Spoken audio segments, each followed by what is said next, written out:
Hello friends, welcome back to our channel Ashi creative kitchen. வாங்க, நம்மளுடைய கிச்சனில் சூப்பரான ஒரு 3 டிப்ஸ் கொண்டு வந்திருக்கேன் ஃப்ரெண்ட்ஸ். நம்மளுடைய கிச்சனில் அடிக்கடி யூஸ் பண்ணுற ஒரு சில பொருட்கள் எவ்வளோ தான் பழசானாலும் அதை தூக்கி போடுறதுக்கு மனசே வராது. அந்த பொருட்கள் எப்பயுமே நம்மளுக்கு ஒரு கோல்டு மாதிரி தான். வாங்க, அந்த பொருளை எப்படி நான் க்ளீன் பண்ணுறதை பார்க்கலாம். முதல்ல நான் எடுத்துருக்கிற டிப்ஸ் பார்த்தீங்கன்னா, இந்த மழை காலத்தில் நம்மளுக்கு தயிர் புற ஊற்றுவோம். அந்த தயிர் சீக்கிரத்தில் புறையே ஏறாது. இந்த மழை காலத்தில் தயிர் சாப்பிடக்கூடாது அப்படின்னு சொல்லுவாங்க. பட் ஆனால் மழை காலத்தில் நம்ம தயிர் கண்டிப்பாக எடுத்துக்கணும். ஏன் அப்படின்னு பார்த்தீங்கன்னா, இந்த கிளைமேட் சேஞ்சஸ்னால உடம்புல சாதாரணமாகவே ஹீட் ஃபார்ம் ஆகும். அந்த மாதிரி நேரத்துக்கு நம்மளுக்கு தயிர் ரொம்ப ரொம்ப இம்பார்ட்டண்ட்டாக இருக்கும். அதுக்கு நான் என்ன பண்ணேன் அப்படின்னு பார்த்தீங்கன்னா, ஹாட் பாக்ஸில் சுடு தண்ணியை வச்சு ஊற்றிக்கிட்டேன். பாலும் கொஞ்சம் வார்மாக இருக்கணும். இந்த மாதிரி சமயத்தில் நம்ம புற ஊற்றிட்டு அதை அந்த ஹாட் பாக்ஸில் வச்சு மூடி வச்சுடுங்க. மூடி வச்சிட்ட பிறகு ஒரு 4 மணி நேரம் விடுங்க. 4லேருந்து 5 மணி நேரத்துக்கிட்ட வெட்டிடுங்க. அதுக்கப்புறம் பார்த்தீங்கன்னா தயிர் நல்லாவே புறைய இருக்கும். இந்த டிப்ஸ் உங்களுக்கு ரொம்ப யூஸ்ஃபுல்லாக இருக்கும். நீங்கள் இதே மாதிரி சாதம் வடிச்சிங்கன்னா அதில் கூட இந்த தயிரை வச்சு புற ஊற்றிக்கலாம். இல்லைன்னா நம்ம குக்கர்லேயும் இதே மாதிரி செய்யலாம். இந்த டிப்ஸ் பிடிச்சிருந்தா ஒரு லைக் போடுங்க. மறக்காமல் உங்களுக்கு யாருக்காவது யூஸ் ஆகும்னா ஷேர் பண்ணி விடுங்க. வாங்க, நெக்ஸ்ட் டிப் என்னன்றதை பார்க்கலாம். நம்ம பாத்ரூமில் யூஸ் பண்ணக்கூடிய டப்பு, மக்கு எல்லாத்துலேயும் உப்பு கரை படிஞ்சிருக்கும். ரொம்ப அழுக்காக இருக்கும். அந்த மாதிரி இருக்கிறத நம்ம க்ளீன் பண்ணுறதுக்கு ரொம்ப யோசிச்சுட்டே இருப்போம். அதை யோசிக்காமல் இனிமேல் நம்ம வீட்டில் புளிச்சிருக்கிற மாவை வச்சு நம்ம சீக்கிரமாக க்ளீன் பண்ணிடலாம். இந்த புளிச்ச மாவை வச்சு நம்ம ஏற்கனவே ஒரு வீடியோ போட்டிருக்கேன். அதனோட லிங்க்கை நான் டிஸ்கிரிப்ஷனில் கொடுக்குறேன். தேவைப்படுறவங்க பார்த்துக்கோங்க. நம்ம இட்லிக்காக அரைச்சி வச்சுருக்க மாவில் கடைசியாக இருக்கிற மாவு எப்படியும் நம்மளுக்கு தோசையும் நல்லா வராது அப்படின்காக எடுத்து வச்சுருப்போம். அந்த மாவை ஒரு நாளைக்கு நீங்கள் வெளியில் வச்சுட்டு இந்த மாதிரி எடுத்து யூஸ் பண்ணி பாருங்கள். நீங்கள் சிரமப்பட்டு தேய்க்க வேண்டியதே இல்லை. நமக்கு வேணும்னா இந்த ஸ்க்ரப்பரை நீங்கள் யூஸ் பண்ணி கூட தேய்ச்சிக்கலாம். இப்போ பாருங்கள் எவ்வளோ அழகாக அழுக்கு விட்டு போகுது அப்படின்னு சொல்லிட்டு. நீங்கள் ரொம்பவே அழுத்திலாம் தேய்க்க வேண்டியதே இல்லை. ரொம்ப அழுக்காக இருக்குது பக்கெட்டிலாம் அப்படின்னா அதை கொஞ்சம் நேரம் தேய்ச்சிட்டு கொஞ்சம் நேரம் ஊற விடுங்க. ஒரு 20 நிமிஷம் ஊற விட்டுட்டு நீங்கள் அதுக்கப்புறமா தேய்ச்சி பாருங்கள். உண்மையிலே எந்த ஒரு இதுவுமே இல்லாமல், செலவே இல்லாமல் அழுக்கு விட்டு போயிடும். நீங்கள் ரொம்ப ஸ்ட்ரெயின் பண்ணிலாம் தேய்க்கவே வேணாம். பாருங்கள் எவ்வளோ அழகாக விட்டு போச்சு. டிப்ஸ் பிடிச்சிருந்தா ஒரு லைக் போட்டு பாருங்கள். வாங்க, நெக்ஸ்ட் டிப் என்னன்றதை பார்க்கலாம். நம்ம கிச்சனில் யூஸ்வலாக யூஸ் பண்ணுற இந்த கடாய் பார்த்திங்கன்னா எவ்வளோ அழுக்காக இருக்குதுன்ட்டு. அதாவது இது அழுக்கு கிடையாது.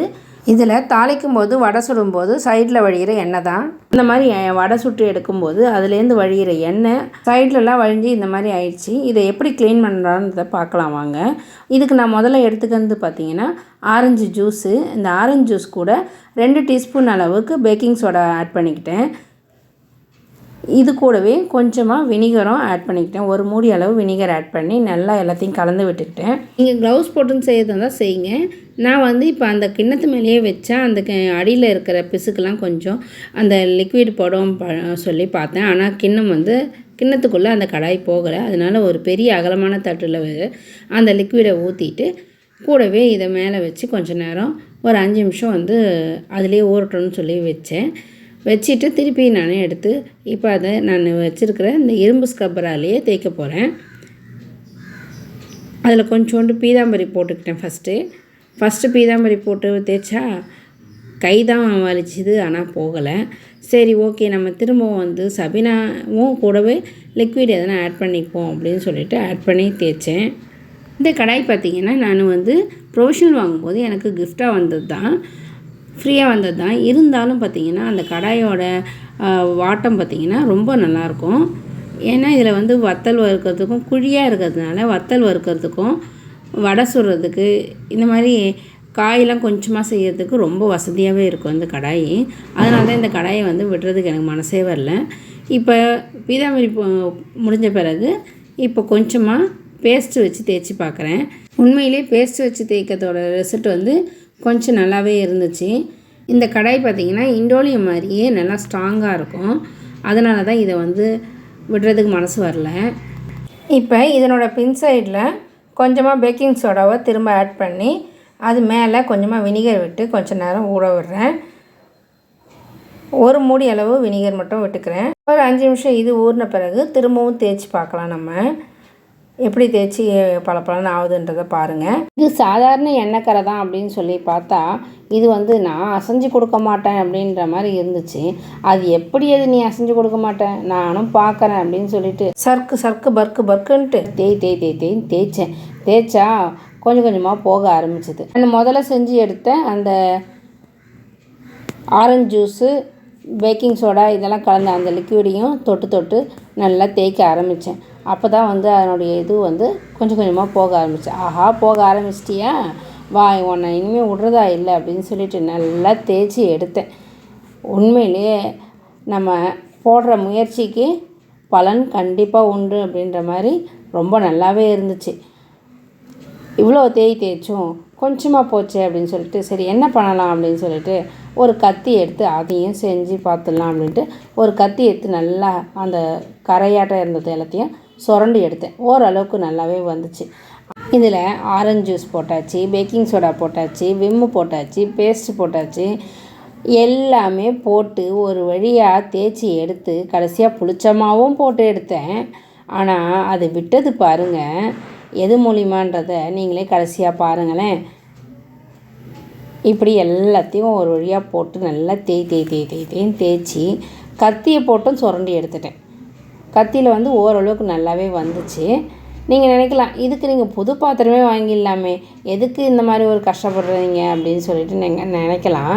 ஆனால் வந்து நம்மளுக்கு பிடிச்ச ஒரு பொருளை வந்து நம்ம எப்பயுமே விட்டு கொடுக்கறதுக்கு ரொம்பவே கஷ்டப்படுவோம் இல்லைங்களா?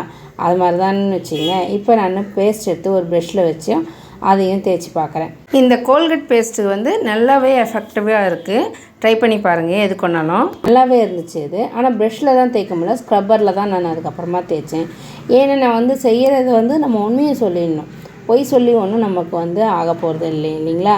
நீங்கள் ட்ரை பண்ணி பார்த்துட்டு அப்புறம் வந்து என்ன சிஸ்டர் இப்படி ஆயிடுச்சு, எங்களுக்கெலாம் வரலிங்களே, உங்களுக்கு மட்டும் பளிச்சுன்னு இருக்கே அப்படின்னு சொல்லி கேள்வி கேட்பீங்க இல்லையா? ஸோ அதனால் இதை எப்படி செஞ்சோம் அப்படின்றத கரெக்டாக காமிச்சிடணும் நம்ம. இப்போ பாருங்கள், கொஞ்சம் கொஞ்சமாக நல்லாவே போக ஆரம்பிச்சிது. இதில் வந்து நான் கத்தியை வச்சும் சுரண்டி பார்த்துட்டேன், கொஞ்சம் அப்படியும் போச்சு. ஆனால் நமக்கு பக்கத்திலே ஒரு பொருள் இருக்கும், அந்த பொருள் நம்மளுக்கு கண்ணுலே தெரியாது, நாம் என்னென்னவோ பண்ணுவோம் தெரியுங்களா? அந்த மாதிரி தான் எனக்கு கடைசியாக ஆச்சு. என்ன ஆச்சுன்றதை கடைசி வரைக்கும் பாருங்கள். கத்தியெல்லாம் சுரண்டி முடிச்ச பிறகு கடைசியாக இந்த கல் தாங்க கிடச்சிது. பேக்கிங் சோடா போட்டாச்சு, பேஸ்ட்டு போட்டாச்சு, விம் லிக்விடு போட்டாச்சு. எப்படி எல்லாத்தையும் போட்டு கத்தியாலையும் சுரண்டி பார்த்து போகாதது கடைசியாக இந்த குட்டியோண்டு இந்த கல்லில் தாங்க அது சுரண்டி எடுக்க முடிஞ்சது. அதுலேயும் நல்லா சுரண்டி எடுத்துட்டேன். அந்த கைப்பிடி பக்கம்லாம் சுரண்டது கொஞ்சம் பயமாக இருந்துச்சு. இதிலேயே எனக்கு நல்ல ரிசல்ட் கிடச்சிது. இங்கே பாருங்கள் எப்படி இருக்குதுன்றதை. 75% நல்லாவே போயிடுச்சு. கல் வச்சு தேய்ச்ச பிறகு மீதி ஒரு 10% போயிட்டு அந்த கைப்பிடி பக்கம் மட்டும்தான் கொஞ்சமாக கருப்பாக இருந்தது. மற்றபடி நம்ம எடுத்த வேலையை வந்து நம்ம கரெக்டாக செஞ்சிட்டோம், நம்ம இதை எப்படியா சுத்தம் பண்ணணும்னு நினச்சோம், சுத்தம் பண்ணிட்டோம் அப்படின்ற ஒரு பெரிய மனசு திருப்தியோடவே எனக்கு இருந்துச்சு. பாருங்கள் எப்படி பளிச்சுன்னு இருக்குதுன்னு சொல்லிட்டு. இது எல்லாத்தாலையும் முடியாத ஒரு விஷயம், அந்த குட்டி கல்லால் நமக்கு இந்த இது முடிஞ்சுது. பாருங்கள், சூப்பராக ஆயிடுச்சு. இந்த வீடியோவில் வந்த 3 டிப்ஸில் எந்த டிப்ஸ் உங்களுக்கு ரொம்ப யூஸ்ஃபுல்லாக இருக்கும், நீங்களும் இப்படி தான் செய்கிறீங்களான்றதை கமெண்ட்டில் சொல்லுங்கள். ஓகே ஃப்ரெண்ட்ஸ், இந்த வீடியோவை இதோடு நான் முடிச்சிக்கிறேன். இவ்வளோ நேரம் நீங்கள் என்னோடய வீடியோ பார்த்ததுக்கு ரொம்ப சந்தோஷம்.